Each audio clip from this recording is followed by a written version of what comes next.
Ambati Silks, Kanchipuram Saree Store, now in Vijayawada. Exclusive Pattu Sarees, Salwars and Lehengas. Iran Israel మధ్య యుద్ధం ముదురుతుంటే ఆ సెగ మన వంటింటికి అంటే petrol బంకులకు తాకబోతుందా? అంతర్జాతీయ మార్కెట్లో క్రూడ్ ఆయిల్ ధరలు ఎందుకు పరుగులు తీస్తున్నాయి?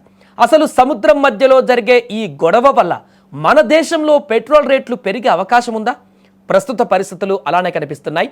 ప్రస్తుతం పశ్చిమ ఆసియాలో యుద్ధ మేఘాలు కమ్ముకోవడంతో ప్రపంచవ్యాప్తంగా చెమురు సెగలు రేగుతున్నాయి.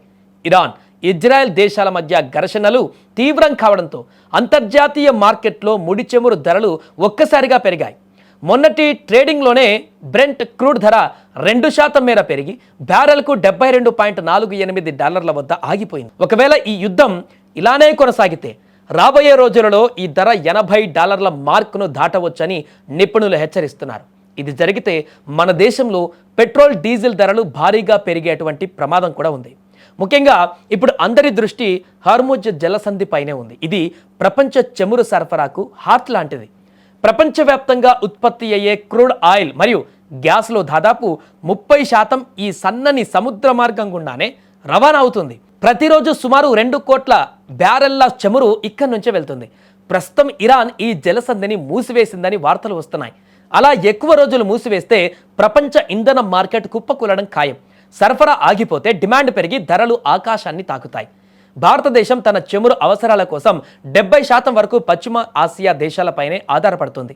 మనం ఇరాన్ నుండి నేరుగా చమురు తీసుకోకపోయినా సౌదీ అరేబియా, ఇరాక్, యుఏఈ వంటి దేశాల నుంచి దిగుమతి చేసుకుంటున్నాం. ఈ దేశాలన్నీ తమ చమురును హార్ముజ్ జలసంధి ద్వారానే పంపిస్తాయి. అక్కడ యుద్ధ వాతావరణం అంటే రవాణా ఖర్చులు కానీ, ఇన్సూరెన్స్ ప్రీమియంలు విపరీతంగా పెరుగుతాయి. దీని ప్రభావం నేరుగా మన దేశంలోని పెట్రోల్ బంకుల దగ్గర కనిపిస్తుంది. లీటర్ పెట్రోల్ ధర పెరిగితే అది రవాణా రంగం పైన పడి నిత్యావసర వస్తువుల ధరలు కూడా పెరిగేటువంటి అవకాశం ఉంటుంది. అయితే ప్రస్తుతం భారత్లో వారానికి సరిపడా ఆయిల్ నిల్వలు ఉన్నాయని సమాచారం అందుతుంది. ఒకవేళ ఈ యుద్ధం వారం రోజులకు పైగా జరిగితే ఆయిల్ ప్రభావం ప్రతి భారతీయుడి మీద కూడా పడుతుంది. తద్వారా ఒకదానితో మరొకటి రేట్లు పెరుగుతాయి.